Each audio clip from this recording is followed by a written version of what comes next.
So the story of the Templars is pretty well known. I mean, they were said to have been born around 1118. In 1307, they were persecuted by the church on heresy charges, and by 1314, Jacques de Molay and his preceptor of Paris, or his commander of Paris, Geoffrey de Charnay, were burnt at the stake. And they both declared their innocence. But there's some other little details about them that we need to understand in order to put it in the Grail and the Percival context. And here's one of them. In 1245, William de Sonac became the sovereign Grand Master of the Templar Order of Jerusalem.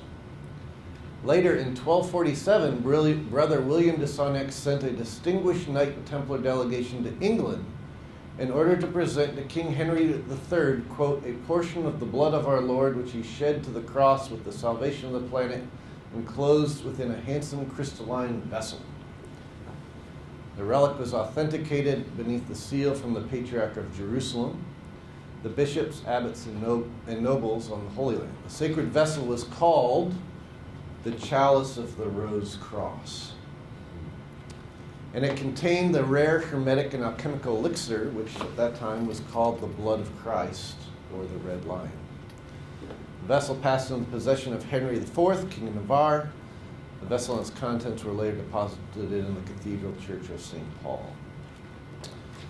So something was starting to happen with the Templars in the Holy Land, because they were starting to come across ideas, and because they were so much of an authority there, they had a certain level of freedom to explore certain ideas that they didn't have in Europe at the time.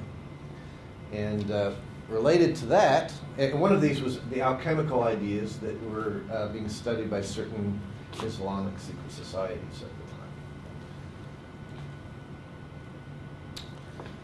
time. And that kind of ties into that whole description of the Grail in that regard. Now, Templar tradition, at least with my order, points out a couple key personalities in the forming of the Order of the Temple. One was a guy by the name of Michael Psellos. Michael Psellos was a very famous translator of Greek texts that were being brought over, that had been being translated from Arabic and were being brought to Constantinople at the time. And the other was Theocles, who is, also mentioned within the church. According to our tradition, these two actually initiated Hugh Pains and Godfrey de St. Omar with a mission in about 1096. So this is before 1118. There was a period of time that was established before they set up the Templar Order. And then later, St. Bernard of Clairvaux was the one who wrote the rule for the Templars. Related to some of these people are some important things. First of all, there was a very famous Kabbalist in Troyes by the name of Rashi. And actually his real name was Shlomo Yitzhaki, but he was known as Rashi of Troyes. We know that he was working with St. Bernard of Clairvaux with the setup of both the Templars and the Cistercians. And with that Cistercian order, the key people that were setting up were St. Bernard of Clairvaux, Hugh de Count of Champagne, who was also one of the original 9 Knights of the Order of the Temple, and Peter the Hermit. And there is much belief that the Cistercian order was actually set up to translate certain texts that were being would be captured in the Holy Land by the Templars and brought back so that they could be translated. And these texts were believed to be of Kabbalistic and Gnostic nature. One of the other people that fits into this story is Catherine de St. Clair. And Catherine de St. Clair was actually the wife of Hugh de Paynes, the first Grand Master of the Order of the Temple. And Catherine de St. Clair was the cousin of Chrétien de Troyes. And Chrétien de Troyes was the one who wrote the very first Grail legend that was ever published. You can see some connections happening here. It's not just random, all right? Hugh de Paynes himself, his grandfather was actually Theobald de Payens, Le Mort de la Gardière, who was a Moor Sufi. This is significant because Sufism was the Islamic brand of Gnosticism, right? So, in fact, this is why Hugh de Paynes' blason was 3 Moor heads on a gold field, because those 3 Moor heads didn't represent the heads he cut off in battle. They represented his family line, his ancestors. Okay? So, and so by 1128, there's the Council at Troyes, this alchemical center where Hugh de Paynes is, or where Bernard of Clairvaux is writing the rule of the Templars. And he writes the rule according to 72 articles, which were said to be associated with the 72 Kabbalistic names of God that Rashi was advising on. So right from the beginning of the Templar Order, we're seeing some interesting things coming together. We're seeing Kabbalistic ideas, we're seeing Gnostic ideas, we're seeing alchemical ideas, and which all have some relation to each other. So, so this is the foundation of the Order of the Temple, right? So the fact that the Templars are being mentioned as the guardians of the Grail in Parsifal is significant, because we find these same themes, these Gnostic, Kabbalistic, alchemical, and astrological, actually, all throughout the book Parsifal by Eschenbach. There was also, many people have this idea of the Templars as being just these, warrior monks that were going in to kick ass, right? That's generally what people think. They think of the Crusades, and they think of all the Crusaders that were there, and they think that because the Templars were considered a crusading order, that they were also lopping off a bunch of heads. And there were Templars that lopped off heads, but it wasn't as black and white as many people think. In the story of Percival, it's revealed that Percival's father actually marries a Muslim woman and has another son. And so Percival is actually brothers with this other Muslim brother, right? And that was heresy, during this time to suggest. But it was suggesting that there was a root source to certain things. And so we find things like, for example,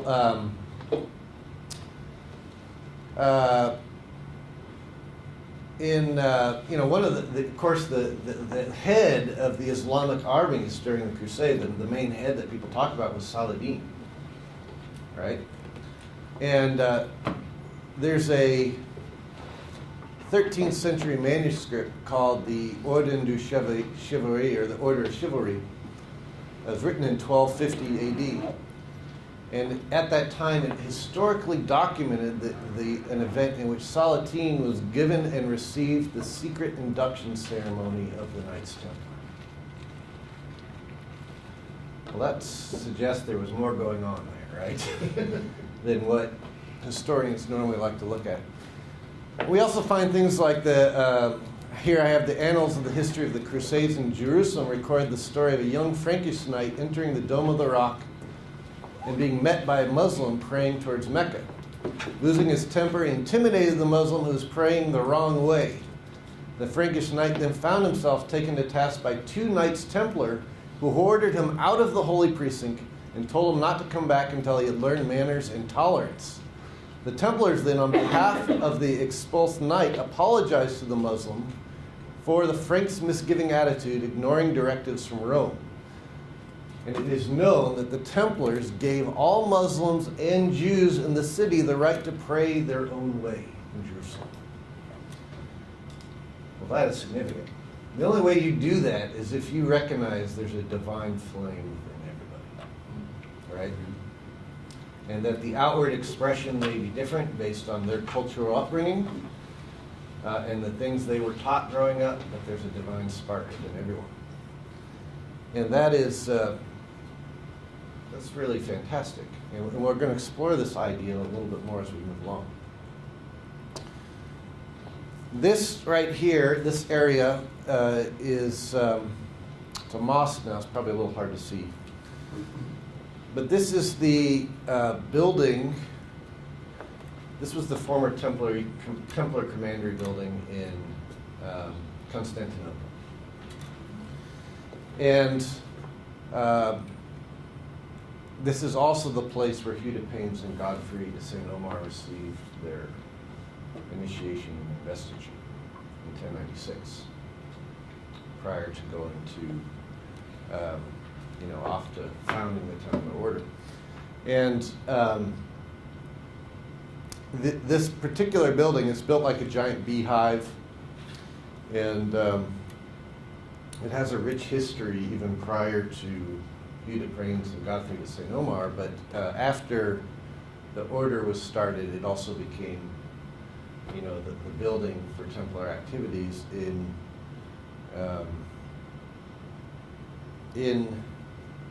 Constantinople at the time, now Istanbul. You can all get that song out of your head.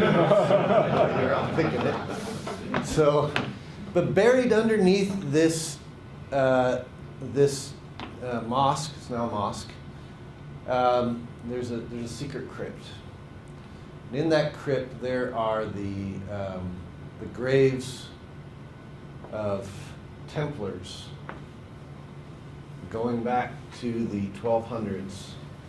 And some of the tombs are written in Arabic. Some of the tombs are written in Hebrew. And some of the tombs are written in Latin. They're all Templars buried there. What does this tell us? This tells us that there were Templars that have been coming from different cultural backgrounds that all recognized there was a deeper mystery. And that deeper mystery was more important than the sectarianism that was raging at the time, so much so that they're willing to be buried together, which you don't find even too often today. Right? That's why you go to a cemetery and you'll find, different religious quarters of the cemetery. But here we find it. So again, it suggests that there's more to this story that's going on.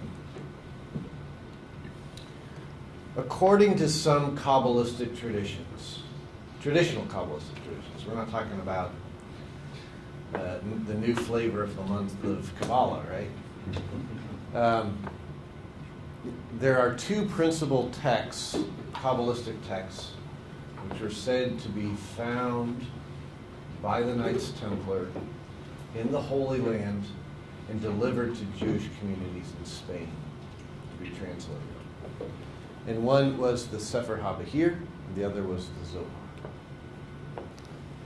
Now this is significant because the first publication of the Zohar was published in the exact same town by the exact same printer as who published Parsifal by Wolfram von Eschenbach for the first time. All right? So it means there's a connection that largely hasn't been explored by historians. And I'm not going to get into all the history of Kabbalah and the meanings behind things, but I do want to talk about the Kabbalistic tree, which there's different versions of it, different ways to lay it out and everything else. This happens to be the version I came up with.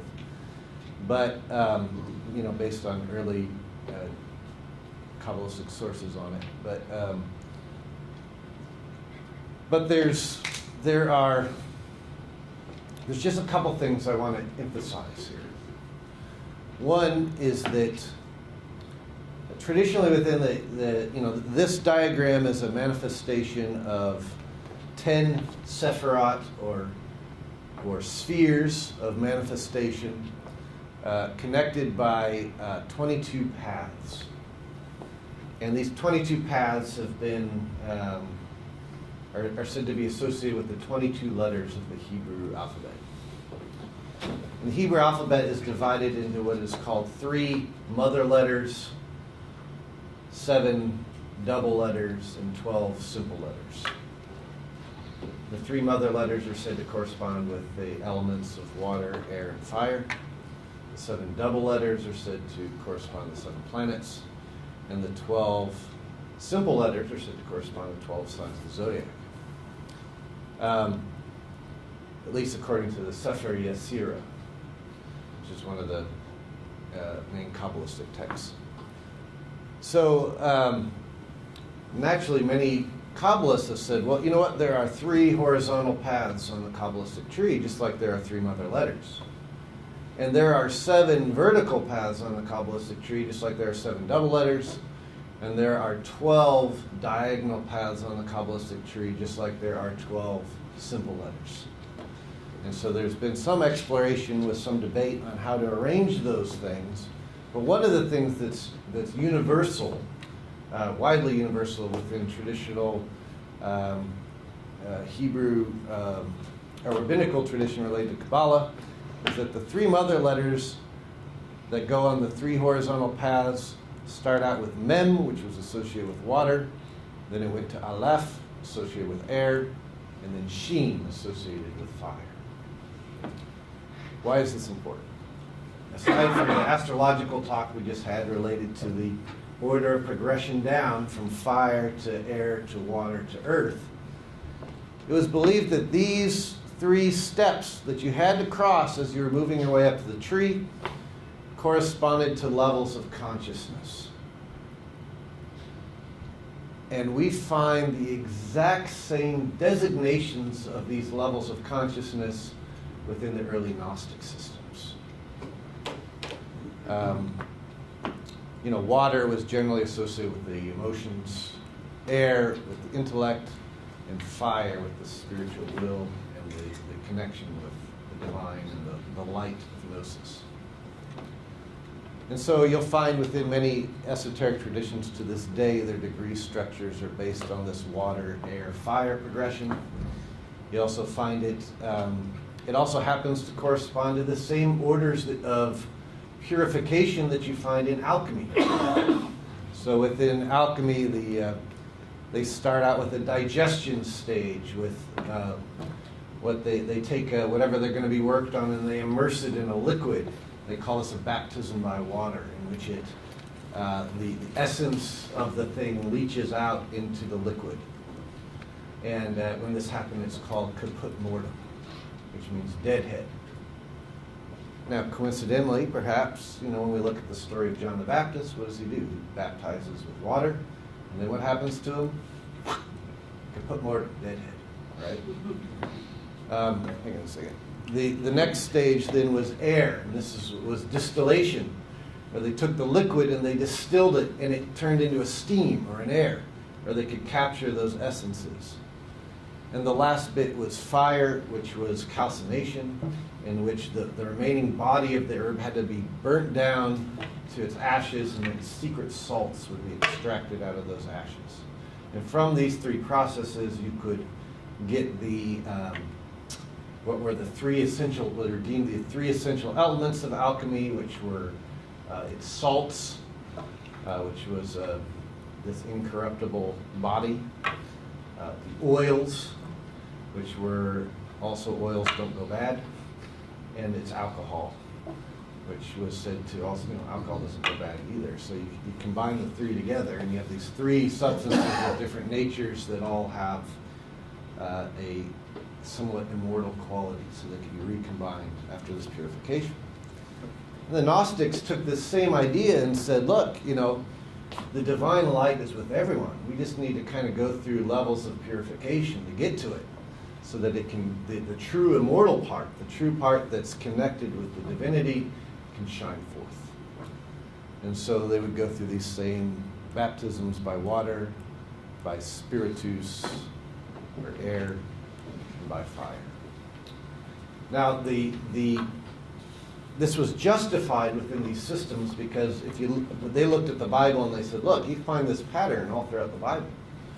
I mean, Jesus said, those who came before me baptized with water and spiritus, or air. I've come to baptize with fire. Right? It's a three-level progression. Or the story of Noah's Ark. You have the earth obsessed with its physical senses. Along comes a flood. Water. And what does Noah do? He lets birds go into the air. Then he lands on Mount Ararat, makes a burnt sacrifice to God. Fire. So to the Gnostics, when Paul said he was taken up to the third heaven, to them this represented the third stage of purification after going through these levels. So the Templars figured out very quickly in their journeys that, look, there's a pattern here that we're seeing. And it applies Gnostically, it applies Kabbalistically, and it applies alchemically. And we're all kind of talking about the same things, we're just using different ways of expressing it. So this diagram then was later to be important in this regard. And one of the Templar symbols that was very prominently used was actually related to the Cross of Lorraine, which was just really a extension of that Kabbalistic tree. And it was the middle pillar with those three stages that you had to go up.